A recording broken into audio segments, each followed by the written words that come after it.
Et David Doucan, vous recevez ce soir le député européen Les Républicains, ancien ministre de l'Intérieur, Brice Hortefeux. Bonsoir Brice Hortefeux. Bonsoir David Alors Doucan. Emmanuel Macron, ce matin, présidait la cérémonie d'hommage aux 4 policiers qui ont été tués jeudi par l'un de leurs collègues qui s'était radicalisé.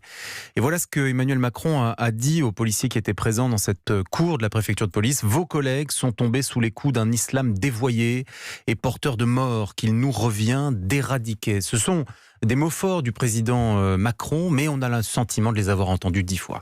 Nicolas Sarkozy en 2012, après les actes perpétrés par Mohamed Merah, François Hollande en 2015, en 2016. Est-ce que franchement, Brice Hortefeux, la France n'est pas sans défense face à ce terrorisme islamiste, en particulier celui qui nous vient de l'intérieur? Bon, votre question a 14 tiroirs là. Premier élément, Emmanuel Macron a tenu un discours avec les mots qu'il devait prononcer. Et c'est une évolution, puisque pendant la campagne présidentielle, il avait été au contraire d'une très grande prudence, pour ne pas dire une ambiguïté sur ces sujets, que ce soit le communautarisme, que ce soit les questions migratoires, que ce soit sur un certain nombre de points qui sont des points essentiels pour l'équilibre de notre communauté. Donc il y a sur ce plan-là une évolution qui est une évolution positive. Deuxième élément, oui bien sûr, le terrorisme, c'est une menace qui ne date pas de la semaine dernière. Et depuis 2012, de mémoire, il doit y avoir eu 28 attentats terroristes. Dans notre pays, de 268 victimes, auxquelles il convient malheureusement d'en ajouter donc 4. Et ça veut dire que près de la moitié des attentats qui sont commis en Europe ont lieu sur notre territoire. Donc nous sommes un territoire ciblé. Je précise que 59 attentats ont été déjoués. Oui. Déjoués sur les 6 dernières années. Et oui, c'est donc cela, mais quand ils sont déjoués, c'est une bonne nouvelle. Nous sommes une cible, nous sommes dans une situation bien particulière, la France. Nous sommes à la fois un pays source et un pays cible, dans les deux cas. Simplement, aujourd'hui, la menace, ce qu'on appelle la menace, est endogène, elle n'est pas exogène. Des Français qui se radicalisent, oui, ce sont des Français. Elle n'est pas exogène. Mais attendez, moi je ne suis pas aussi optimiste que d'autres sur ce point.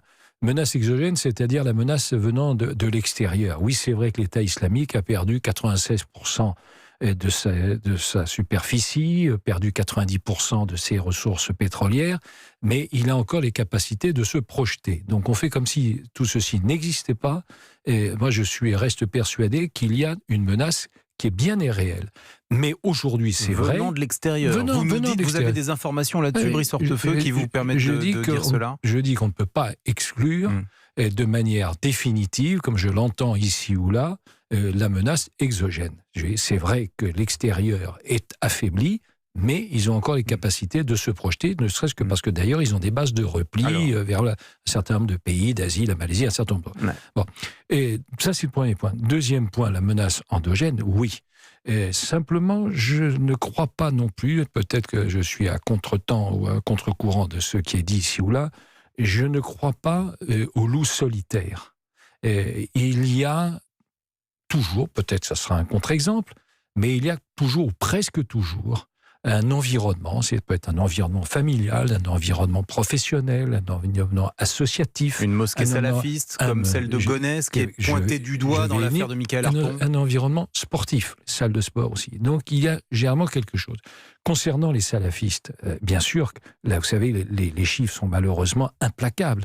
Et vous aviez quelques centaines de salafistes dans les années 2000. En 2004, on en estimait, les services de renseignement estimaient que j'en étais à peu près 5000. Aujourd'hui, les estimations raisonnables indiquent qu'il y en aurait autour de 40 000. Sur le territoire national. Sur le territoire national, avec 132 mosquées qui sont identifiées comme telles et une vingtaine, dont une vingtaine de régions parisiennes à Paris. Et pourquoi ne sont-elles pas fermées de manière quasi automatique, une fois que les services ont la certitude qu'elles prêchent la haine et le rejet de la République? Un certain nombre ont été fermés depuis d'ailleurs plusieurs années, c'est pas récent. Oui, avec l'accélération à l'époque de Bernard Cazeneuve. Avec sur une prise de conscience surtout. Alors, parce que le salafisme c'est compliqué, il y a été 3 variantes. Donc il y a une variante qui est pacifiste, une variante qui est, disons, théologique, quiétiste, exactement. Et puis il y a une variante qui est une variante active, menaçante, qui remet en cause notre société, notre mode de vie. Donc il y a cette réalité, un nombre croissant de salafistes et des mosquées qui sont toujours actives. Et là, nous avons la démonstration de dysfonctionnement majeur et qui impose des leçons majeures. Mais alors, ces dysfonctionnements, ils viennent de qui? Des préfets, des forces de police, de la justice? Où les situez-vous, vous, Brice Hortefeux? Surtout, je les situe surtout sur les leçons qu'il convient d'en tirer. D'abord, il y a des leçons de comportement individuel. Et jusqu'à présent, on distinguait signal fort, signal faible, comme ça. Aujourd'hui, tout petit signal doit être interprété comme un signal fort. Alors, c'est ce que vient de dire Christophe Castaner. Non, mais c'est ça la réalité. C'est ce que vient d'annoncer Christophe Castaner, qui est en ce moment en train de rendre des comptes devant la commission des lois à l'Assemblée nationale. Il dit, maintenant, il faut tout de suite signaler. Mais justement, j'ai une question pour l'ancien ministre de l'Intérieur. On a le sentiment, et c'est ce que laisse entendre Christophe Castaner, qu'il y a une culture dans les services de police en France, une culture de on lave le linge sale en famille. On règle les choses en interne.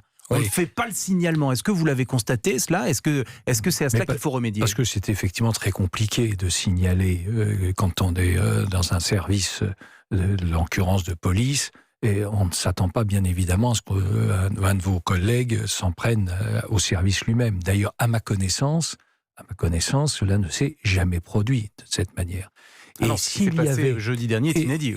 Et s'il y avait d'ailleurs une appréhension ou une réflexion dans les services, c'était plutôt dans les milieux militaires. C'était ne concernait pas les milieux policiers. Mais donc là, la démonstration est faite. C'est pour ça que je vous dis, premier élément, il faut qu'il y ait une leçon concernant le comportement. Bon. Dès qu'il y a un signal faible, deuxième élément, il faut qu'il y ait des leçons qui soient tirées sur le suivi. Et le suivi, ça veut dire plusieurs choses. Et ça veut dire, bien sûr, le passage au crible au moment des habilitations. Aujourd'hui, c'est 7 ans. Il faut que ça soit réduit. C'est lié à l'évolution de la société. Mais ça veut dire aussi en matière de mutation, en matière de révocation. Et ça veut dire aussi en matière de justice. Souvent, les tribunaux administratifs annulent. C'est ce que les syndicats de police, d'ailleurs, soulignent à juste titre. Et les tribunaux administratifs, parfois, annulent ces mutations. Et puis, il faut enfin qu'il y ait une leçon de comportement, de la connaissance.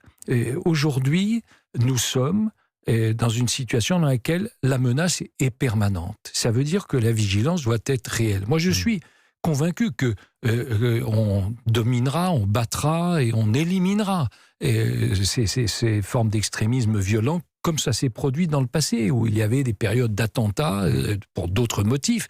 Mais à condition que tout le monde s'y mette. Donc il faut ces trois éléments. Brice Hortefeux, une question concernant Christophe Castaner. Vous ne faites pas partie de ceux qui appellent à sa démission. Je ne vous ai pas souvent d'ailleurs entendu appeler à la démission de quiconque, d'aucun ministre. Non. Mais tout de même une question sur la crédibilité de sa parole. Il y a eu ces propos hâtifs jeudi, le jour du drame, mais avant cela, lorsqu'il avait qualifié ce qui s'était passé à l'hôpital La Pitié-Salpêtrière d'attaque, avant ensuite de se rétracter, est-ce que la parole du ministre de l'Intérieur est aujourd'hui attaquée dans sa crédibilité ? Bon, vous avez fait à la fois la question et la réponse. Donc non, ça, c'est dans le bon sens, c'est dans le bon sens. Pas du tout. Je vous demande ce que vous en pensez, vous. Effectivement, je rappelle les faits. Effectivement, je ne demande pas la démission du ministre et du ministre de l'Intérieur pour une raison très simple, c'est que ayant exercé ces responsabilités, je sais combien elles sont difficiles et que éviter les faux pas est extrêmement compliqué. Deuxième élément, est-ce qu'il y a eu une erreur ? Oui, bien sûr. Il y a eu une erreur dans la rapidité de la réponse qu'il voulait apporter. Et ça, c'est aussi on est collectivement responsable parce qu'il y a une pression de l'opinion, pression médiatique qui exige qu'on ait la réponse, la solution, qu'on ait la connaissance de tout. Il aurait dû, à mon sens, s'exprimer d'abord en termes de compassion à l'égard des familles, des victimes, et des victimes elles-mêmes, bien sûr, et ensuite, sans doute, s'en tenir à un état des lieux, de ce qu'il savait. Et là, il sans doute allait un peu plus vite. Bon. Vous savez, ça s'est arrivé à tout le monde, ça m'est arrivé à moi-même dans un autre domaine qui était beaucoup moins grave, avec un épisode neigeux. Oui. Donc, on a parfois cette pression, les services qui autour de vous veulent vous expliquer tout de suite ce qui s'était fait. Vous aviez dit qu'il n'y a pas de pagaille à l'époque, mais il y avait beaucoup de pagaille. Mais enfin, c'est pas comparable non plus avec ce qui s'est passé. Les enjeux avec ce qui s'est passé. Je dis un dernier mot, Brice Hortefeux. Vous êtes au courant, on vote dans votre parti dimanche. On va élire un nouveau président des Républicains. Républicains, vous soutenez Christian Jacob. Bon, mais vous êtes formidable.